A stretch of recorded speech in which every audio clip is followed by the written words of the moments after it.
Chapter 19. And Ahab told Jezebel all that Elijah had done, and withal how he had slain all the prophets with the sword. Then Jezebel sent a messenger unto Elijah, saying, So let the gods do to me, and more also, if I make not thy life as the life of one of them by tomorrow about this time. And when he saw that, he arose, and went for his life, and came to Beersheba, which belongeth to Judah, and left his servant there. But he himself went a day's journey into the wilderness, and came and sat down under a juniper tree. And he requested for himself that he might die, and said, It is enough. Now, O Lord, take away my life, for I am not better than my fathers. And as he lay and slept under a juniper tree, behold, then an angel touched him, and said unto him, Arise and eat. And he looked, and behold, there was a cake baken on the coals, and a cruse of water at his head. And he did eat and drink, and laid him down again. And the angel of the Lord came again the second time, and touched him, and said, Arise and eat, because the journey is too great for thee.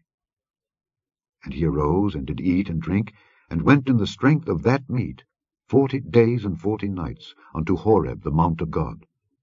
And he came thither unto a cave, and lodged there. And behold, the word of the Lord came to him, and he said unto him, What doest thou here, Elijah? And he said, I have been very jealous for the Lord God of hosts. For the children of Israel have forsaken thy covenant, thrown down thine altars, and slain thy prophets with the sword. And I, even I only, am left, and they seek my life to take it away. And he said, Go forth and stand upon the mount before the Lord. And behold, the Lord passed by, and a great and strong wind rent the mountains, and brake in pieces the rocks before the Lord. But the Lord was not in the wind. And after the wind an earthquake. But the Lord was not in the earthquake. And after the earthquake a fire. But the Lord was not in the fire. And after the fire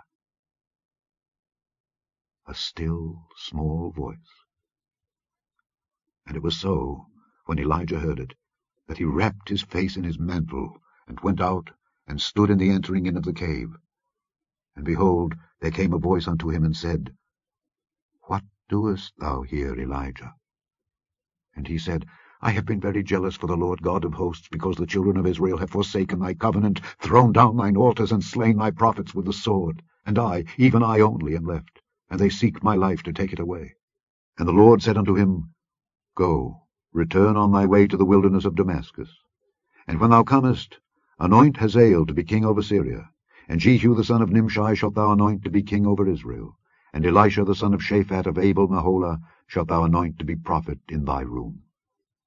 And it shall come to pass that him that escapeth the sword of Hazael shall Jehu slay, and him that escapeth from the sword of Jehu shall Elisha slay. Yet I have left me 7,000 in Israel, all the knees which have not bowed unto Baal, and every mouth which hath not kissed him.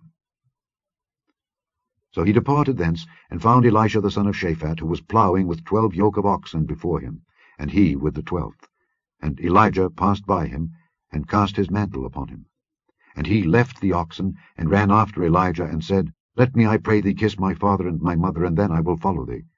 And he said unto him, Go back again, for what have I done to thee? And he returned back from him, and took a yoke of oxen, and slew them, and boiled their flesh with the instruments of the oxen, and gave unto the people, and they did eat. Then he arose, and went after Elijah, and ministered unto him.